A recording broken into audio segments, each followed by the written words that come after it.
Eu saúdo todos vocês que nos assistem com a paz do Senhor Jesus. Nós somos a Igreja Cristã Maranata e esse programa é um programa semanal, o programa da Igreja Cristã Maranata, onde nós temos abordado temas bíblicos e temas muito atuais, temas que dizem respeito ao momento que nós estamos vivendo e por isso é importantíssimo que você tome conhecimento daquilo que estamos trazendo aqui. Nós estamos transmitindo aqui através da TV aberta, mas também estamos no nosso canal no YouTube. Se você, porventura, perdeu algum dos episódios anteriores, você pode assistir.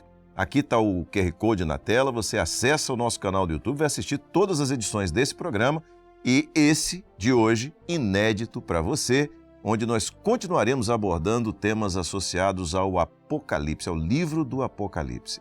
Você vai entender daqui a pouquinho, mas primeiro eu quero apresentar os pastores que estão conosco aqui no estúdio, estão presentes. Eu começo apresentando o pastor Gedeuti Gueiros, que é presidente da Igreja Cristã Maranata. Pastor Gedeuti, a paz do Senhor. A paz do Senhor a todos os nossos queridos ouvintes, telespectadores. Amém.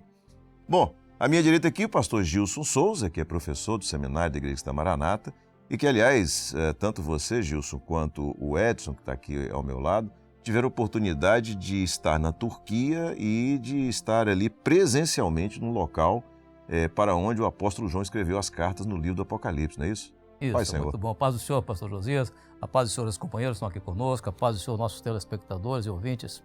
Muito bem. Pastor Sérgio Souza, que é advogado e que também faz parte, né, e conduz uma programação nossa aqui, dos diversos programas da Igreja da Maranata, anunciando o Evangelho Eterno. Sérgio, Pai, Senhor, seja bem-vindo. Pai do Senhor Josias, a todos. Amém. Senhor. Pastor Edson Ian está aqui ao meu lado, que é historiador, profissional de televisão de muitos anos e que também compõe a nossa equipe. Pai do Senhor Edson. Pai do Senhor Josias, a paz do Senhor os companheiros, a paz do Senhor a todos. Muito bem. Olha só, eu falei que você ia entender daqui a pouquinho, né, sobre o programa de hoje, sobre aquilo que a gente vai abordar. E você vai ver que coisa maravilhosa, como a Bíblia ela está absolutamente, eu vou usar uma expressão que é muito moderna, linkada, ou seja, todos os acontecimentos bíblicos têm uma sequência, ou estão numa sequência profética, de maneira que eles vão um confirmando o outro. Então, por exemplo, livro do Apocalipse, quem é o escritor? Já falamos isso aqui, o apóstolo João. Aí nós vamos ler o livro de João para conhecer o escritor, e ali nós vemos um assunto que ele abordou e que vai ser explicado agora detalhadamente, que foi o momento em que o Senhor Jesus manifestou o primeiro milagre, foi o primeiro milagre realizado por Jesus, que foi numa festa de casamento, as bodas de Caná. Muito bem, vou passar a palavra ao pastor Gedeuti, já para ele trazer esse aspecto, contextualizando o que eram as bodas de Caná e qual a importância, qual o valor simbólico, o valor profético do Senhor Jesus ter começado com um primeiro milagre numa festa como aquela. Pastor Gedeuti. Eu entendi uma coisa na sua palavra inicial, aquilo que você quis dizer, que a palavra, o ensino dela é único. É do Gênesis ao Apocalipse. Perfeito. Tudo é subjacente a uma mensagem do sangue, do Cordeiro.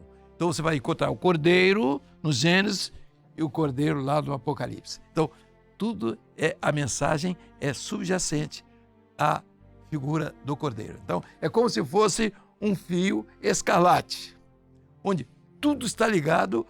Então, quando você fala fio escarlate, você está se referindo ao sangue de Jesus. Quando você se refere ao sangue de Jesus, está se referindo ao seu Espírito. Então, tudo é subjacente. Então, é uma sequência que não é lógica. É uma sequência revelada. Então, uma coisa da lógica existe. É o histórico. Mas o que é muito importante, na verdade, é o profético. E com um detalhe, você fez uma ligação agora entre bodas de Caná da Galileia, que você olha assim, mas o que tem a ver com o Apocalipse?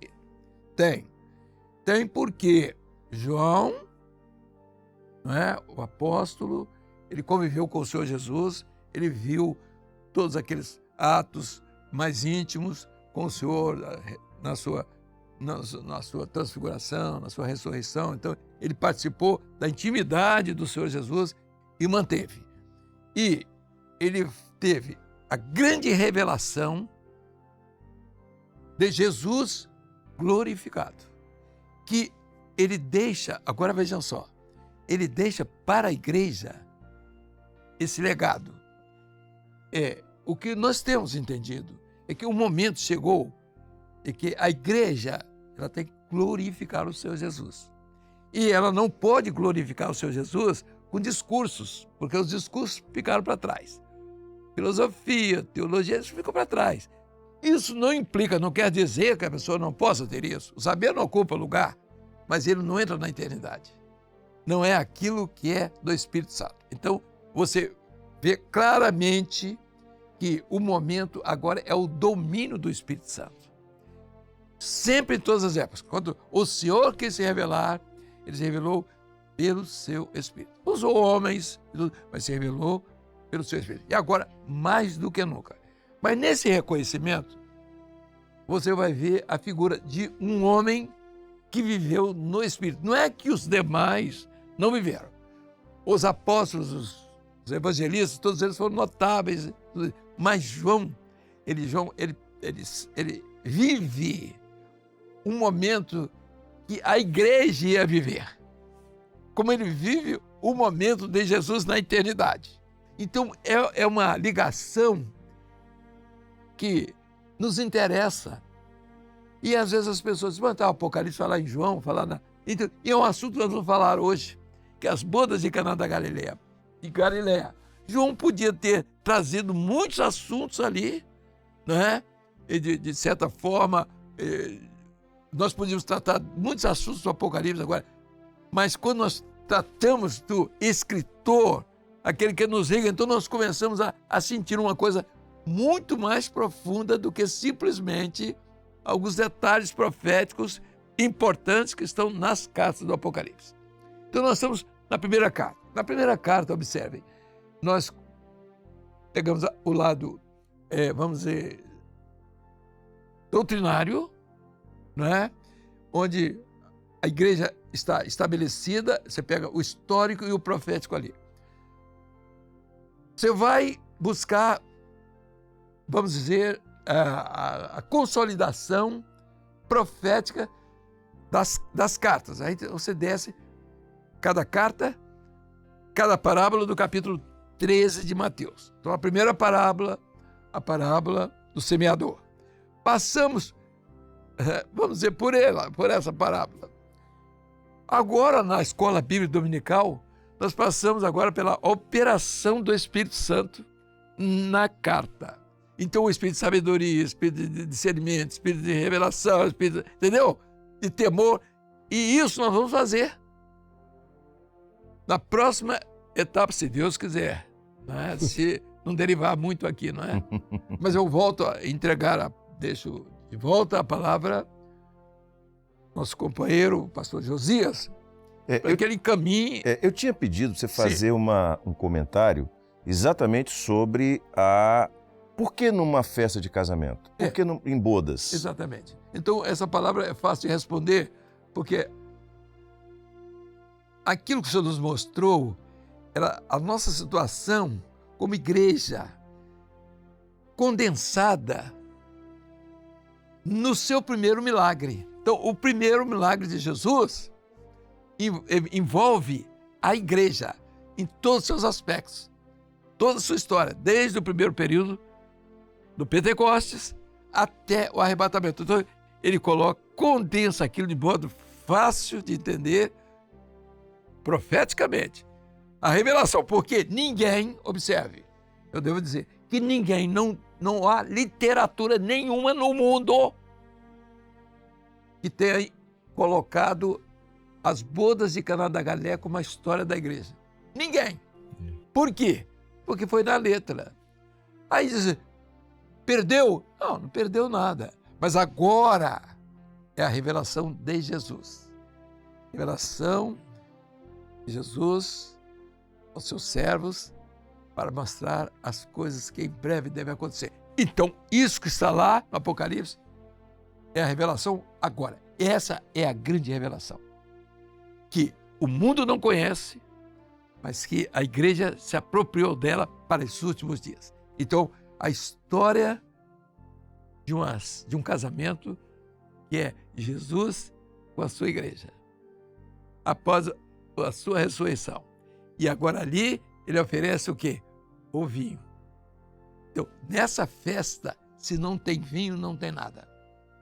Então, nós vamos ver essa festa, que essa festa é apocalíptica. Uhum. Entende? Porque é a presença do Espírito Santo e a operação do Espírito Santo, ela se condensa em todos os livros da Bíblia, mas especialmente no livro de Apocalipse. Aí quando você pega o que João escreve, ao terceiro dia, começaram as bodas. Em Caná não era Israel, estava fora, era a região da Galileia. Então, a Galileia dos gentios. Entendeu? Então, a igreja nasce ali. E eu não vou continuar não, sabe por quê? Porque tem muita coisa para ser falada. E eu creio que os nossos companheiros estão aqui, cada um poderá até abordar as bodas de Caná, que é muito importante para dizer onde a igreja está, onde nós estamos hoje, em que parte das bodas de Caná. Então, essa foi a grande bênção que recebemos como palavra revelada. Então, você não sabe o que é palavra revelada, então você vai saber o que é palavra revelada. Vamos lá, pastor. Antes da gente passar aos pastores, o pastor Gideuti respondeu, Ai, fez referência à Escola Bíblica Dominical. Tá? Você que está nos assistindo pela televisão, todos os domingos às 10 horas da manhã, pontualmente, você assiste à Escola Bíblica Dominical da Igreja Cristã Maranata. Você está sendo convidado a participar junto conosco da EBD, da Escola Bíblica Dominical. De que maneira? Você pode ir a uma das nossas igrejas, está aparecendo aqui um QR Code com link, você vai encontrar a Igreja Maranata mais perto da sua casa.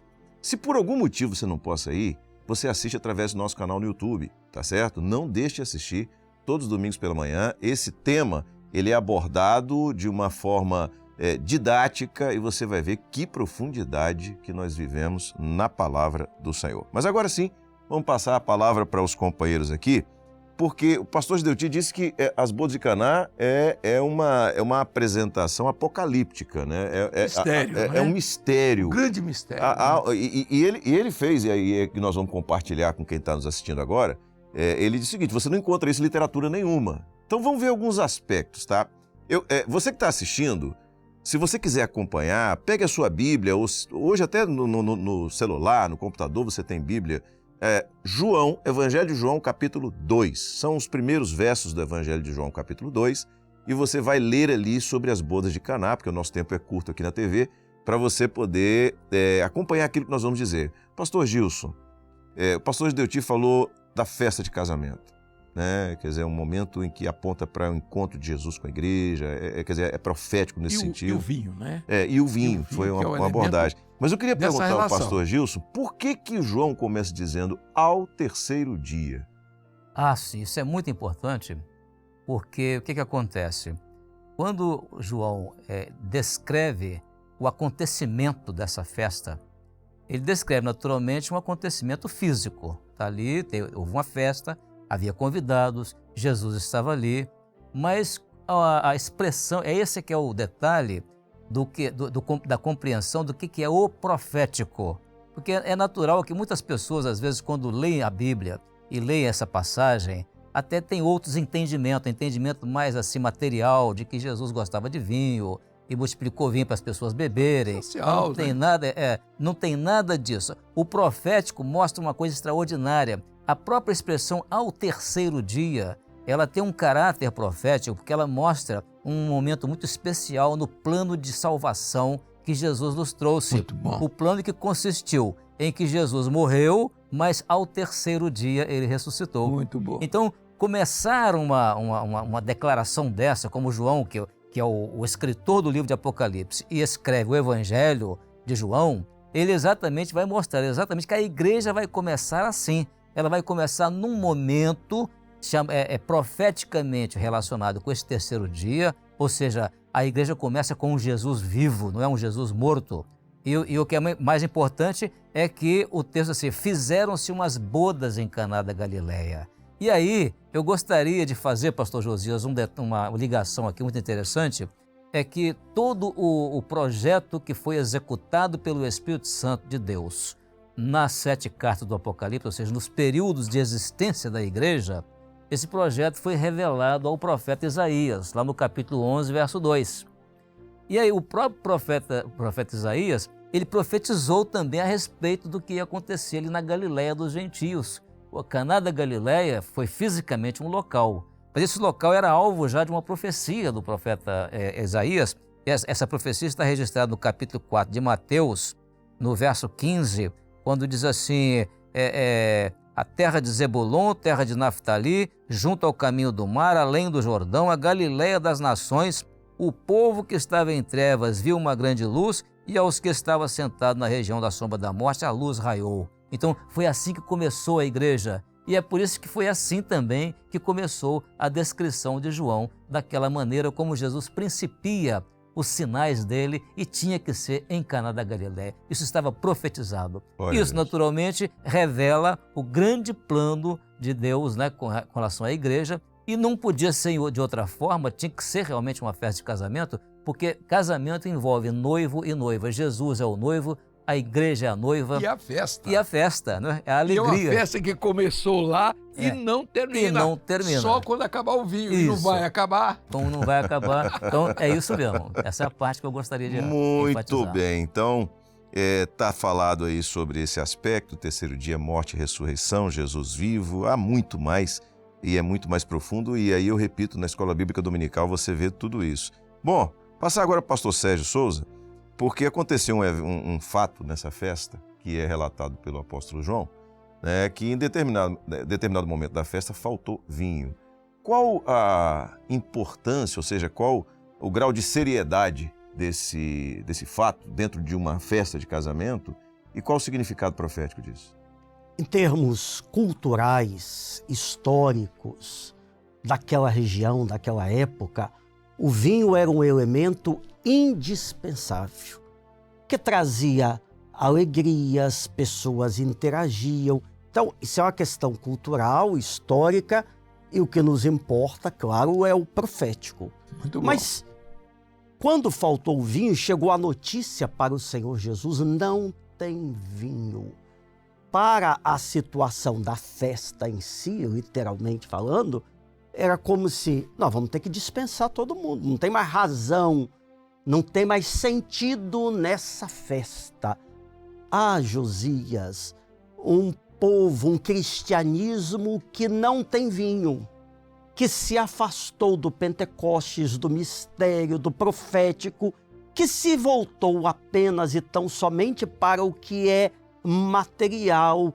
E como não tem vinho, ou seja, não tem o Espírito Santo, quais recursos? Teologia, filosofia, os argumentos humanos. Isso traz para o homem transformação de vida. Existe festa da salvação, existe festa nas famílias, a alegria do Espírito, uma vida transformada. Sem o vinho, não. Então, por isso que o Senhor Jesus proveu aquele milagre, transformando a água em vinho. Eu já vou deixar para o pastor Edson aqui o próximo, mas sem vinho, aquela festa estava fracassada, acabada. Um povo pode ter título, rótulo de cristão, pode ter Bíblia, pode ter curso, muita coisa, mas se não tem mistério, não tem revelação e a bênção do Espírito Santo, não tem nada. Não tem o profético. Não tem o né? profético, é vazio, é discurso, é pregação vazia. Edson, eu vou fazer, e o Sérgio já cantou aqui, eu vou fazer uma pergunta para você, mas antes eu vou fazer uma pergunta para o pastor Gideuti, que aí eu acho que ele é quem vai responder. Pastor Gideuti, no transcurso da festa e no momento em que o vinho acabou, a Bíblia diz que a mãe de Jesus ela foi informada e ela acessou ao Senhor Jesus e a resposta de Jesus para ela foi: mulher, que tenho eu contigo? Qual a aplicação profética? Um momento o vinho tinha acabado. Então a interferência humana no projeto de Deus. Então nós vemos isso claramente no decorrer do estudo das 7 cartas. Nós vamos ver isso lá em Tiatira. Vamos ver Tiatira, quando a mulher colocou os erros, especialmente de idolatria. E nós vamos ver claramente que ali naquela festa, aquela mulher, Jesus já tinha falado com ela: eu não tenho nada contigo. Primeira coisa. Minha mãe e meus irmãos, olha aqui, tenho mãe e não tenho irmãos. Então ali ele não responde a uma mãe física. Maria é uma serva de Deus, né, que teve seus benefícios, trouxe tantos exemplos, mas não morreu na cruz, não derramou o sangue. Então ela não tinha nada para oferecer. Então a religião em si, né, não tem nada. Ela pode estar ligada, falando de Cristo, falando de Deus, mas ela não está ligada.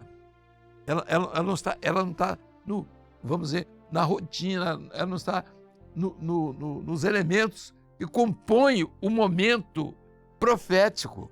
Esse é o grande problema da religião. Quanto ao cristianismo, nós não temos nada que falar, porque o cristianismo é uma escolha que qualquer um faz de qualquer coisa, bota o nome de Jesus e faz qualquer coisa. Isso é cristianismo. E está aí fechando em tudo quanto é canto. Pega os jornais hoje do mundo inteiro. É o fracasso da religião em si, com o nome de cristianismo. Agora, existe, como existiu no passado, aqueles que estão dentro do evangelho. Porque o evangelho, ele difere do chamado cristianismo, porque não é o homem que organiza, né? A igreja não é uma instituição religiosa, né? A igreja é o corpo de Cristo, né? Onde o Espírito Santo, onde o vinho que embriaga, tira o homem da razão, só que sua razão é boa, você é filósofo, você é isso, aqui, mas essa razão não transcende. Esse que é o problema. Então a história da mulher ali, quando ela veio, Jesus diz: mulher, não tem nada contigo, quer dizer, não tem nada com negócio de gente, com homem, com religião. Mulher ali diz respeito à religião. Então, quando se pega no Apocalipse, no Novo Testamento, mulher é sempre exemplo que não é. Então você vai ver a mulher no livro de Apocalipse, no capítulo 19 de Apocalipse, você vai ver a mulher sentada numa besta. 17. Hein? Apocalipse 17. 17. Então ela sentada numa besta, que é o poder político, e essa besta vai derrubar essa mulher, deixar despojada e nua. É profético. Então essa mulher é a mesma, é a figura não de Maria, de mãe, seja o que for, mas de uma religião.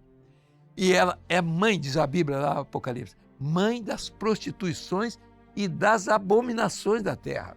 E mais, ela tem as filhas. Esse aqui é o problema. Que eles estão imitando. Então ela não tem nada para oferecer. A religião não tem nada nessa hora. Por quê? Porque o primeiro vinho foi a palavra que saiu revelada. É a operação do Espírito Santo, que não existia, né, nas religiões, nem na filosofia, nem dos estoicos, nem dos filósofos daquela época. E que trouxe para o mundo uma coisa diferente. É Cristo em nós, a esperança da glória. A igreja tinha isso, e o mundo perdeu isso. Mas Deus tem feito uma obra. E nós estamos aqui no Apocalipse, eu quero dizer, para dizer aos nossos irmãos e ao mundo que nós temos esperança. Amém. Amém. Sabe por quê? Porque nós estamos vivendo agora a festa das bodas, onde o vinho, o Senhor começou a derramar, que a palavra revelada é o melhor do que a primeira. Glória a Deus. E não vai faltar. Amém. E é o vinho que embriaga e que quer, naturalmente, levar a igreja para a eternidade. Muito bem. Olha só, você, ao longo do programa, você está vendo imagens que estão passando aqui, que são imagens, porque nós estamos falando do livro de Apocalipse, e no livro de Apocalipse, as 7 cartas, essa expressão você já ouviu várias vezes. Muito bem. Esse conteúdo foi produzido por nós, pela nossa equipe de produção, está disponível também no canal do YouTube, que são as 8 primeiras edições desse programa que foram ao ar pela TV. Você tem acesso também no nosso canal no YouTube. Pastor Edson, primeiro vinho, o vinho acabou, Jesus intervém, e aí 6 talhas de pedra e o segundo vinho. Como é que nós podemos entender essa relação do primeiro vinho? O pastor Gideuti já deu a dica aqui, primeiro vinho e do último vinho. Amém. Uma das coisas assim que me chama a atenção é a beleza da revelação da palavra do Senhor. Primeiro, ao mesmo servo, o Senhor profeticamente faz ele ver que as 7 cartas do Apocalipse são 7 etapas da igreja, e a esse mesmo servo, o Senhor dá a palavra das bodas de Caná da Galileia, que só João escreveu essa passagem das bodas de Caná da Galileia, onde também está várias etapas da igreja. O primeiro vinho, o Pentecostes, aí o último vinho, né, o derramamento do Espírito Santo nessa última hora, que o pastor Gideuti frisou bem. Você podia falar também sobre as 6 talhas. O melhor vinho, né? Nós estamos vivendo nós estamos vivendo o melhor vinho. Então, essa última etapa que nós estamos vivendo, nós somos privilegiados por estarmos vivendo esse melhor vinho. E as 6 talhas, né, que foi pedido ali aos serventes, foi um momento da igreja que ele veio dessa frieza espiritual de 1000 anos, onde o vinho acabou, o Espírito Santo... Havia o Espírito Santo, tanto que havia o batismo. Sim, mas era uma coisa muito... com água, né? As manifestações do Espírito Santo mas haviam os serventes, haviam os homens fiéis. O pastor Gideuti já falou aqui, John Hus, o Lutero, né? O Jerônimo. E foram homens que nessa hora o Senhor colocou ali e houve a ordem, né, do Senhor ali: enchei, primeiro pega as talhas vazias, né, e encha as talhas. Então... Enche de água, né? De água, água. As talhas, e daí leva ao mestre-sala. E houve muitos, nesse tempo, houve muito batismo com água. Eu vou batismo com água, mas agora ele quer batizar com o Espírito Santo. Sim. É diferente. Então transforma a água em vinho. Esse é o segredo. E todo o ministério do Espírito Santo, ele vai adequando. Os homens que trouxeram as talhas com água fizeram seu papel, grandes pregadores, né? Homens de Deus que viveram, não tinham a experiência do vinho nessa última hora, eles não tinham. Alguns, a partir da grande revolução, a operação do Espírito Santo, essa última, eles experimentaram, começaram a experimentar esse vinho. Né? O bom vinho. O bom vinho. Não, ele é melhor e não vai voltar. Sabe por quê? Porque ele continua na eternidade. Amém. E nas bodas lá Do Cordeiro. do Cordeiro. Então, a igreja é chamada as bodas do Cordeiro para experimentar esse vinho. Pastor Gideuti, eu tenho um minuto só para uma consideração do senhor, para a gente poder encerrar. Não, o que se encerra a dizer é que o que foi feito por servos de Deus no passado, que não tinham a experiência do vinho, eles fizeram. Foi pegar as talhas, encher de água, salvação, isso aqui, tudo certo. Mas agora, não pode mais. Agora a operação não é mais do homem, botando água. Agora é o Espírito Santo que faz o milagre, o mistério, transformar a água em vinho. E só ele pode fazer, que é através da revelação. Glória a Deus. Amém. Glória a Jesus. Bom, a gente está chegando ao final do programa. Eu cumprimento os companheiros com a paz do Senhor Jesus. Deus abençoe. E para você que nos assiste, deixa eu falar aqui, para você que nos assiste, não perca o episódio da semana que vem, nesse mesmo horário, nesse mesmo canal. Você é nosso convidado. Deus abençoe. A paz do Senhor Jesus.